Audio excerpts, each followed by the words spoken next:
Named in honor of Major Pearson B. Redding, Fort Redding was founded on May 26, 1852, the first and largest military post in Northern California. The mission of the fort and its men was to control the Indians for 100 miles or more in every direction. Lieutenant Nelson H. Davis was in command of 43 men. In September of 1852, Lieutenant Colonel George Wright arrived with 2 additional companies and took command of the fort and the entire district. At this time, the garrison had increased to 153 men in total. Captain Morris S. Miller arrived in October and served as quartermaster, the officer in charge of quarters, rations, clothing, and supplies. The chosen location for the fort was a little under 3 miles from where Cow Creek met with the Sacramento River. The fort was built in a clearing of approximately 10 acres on the west bank of Cow Creek, about 300 yards north across this field in this general direction. As you can see, good water, wood, and grazing were all available. What you can no longer see, but have to imagine, are the buildings that once stood making up Fort Redding. Materials used to construct the buildings included rock for foundation, and adobe, logs, timber, and canvas for the structures.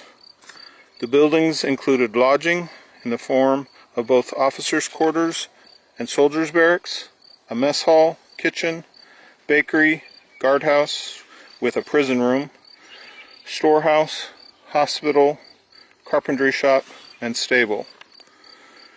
It seems impossible the Army thought it could properly patrol and manage a territory that stretched to Weaverville in the west and the Sierra Nevada mountains in the east, and into southern Oregon in the north.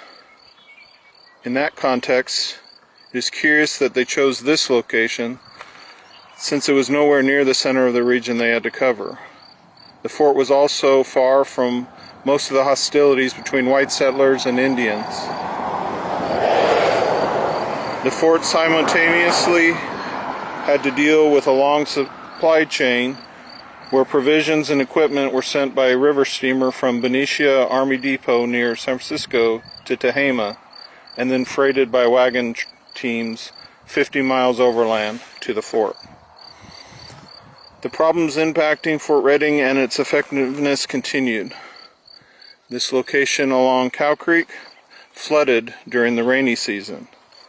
The level of water was significant enough to make a lake of the parade ground, and soldiers had to create bridges in order to move between buildings. The excess water provided the perfect breeding ground for mosquitoes, which resulted in a year-round malaria problem that regularly incapacitated as many as a quarter of the soldiers.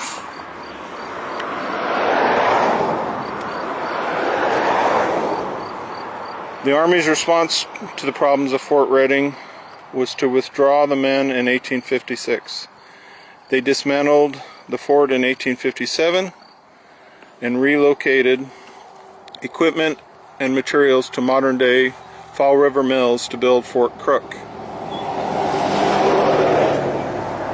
Afterwards, the Army occasionally occupied the fort on a temporary basis until 1867. It was officially abandoned in 1870 and the land restored to the public domain in 1881. Thus, Fort Redding operated at full capacity for only 5 years and in any capacity for 18. Fort Redding's place in history is commemorated by this plaque over here.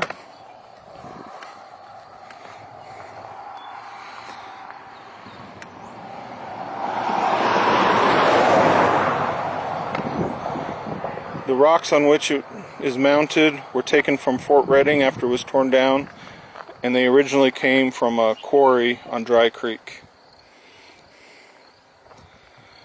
While you can come see the historical marker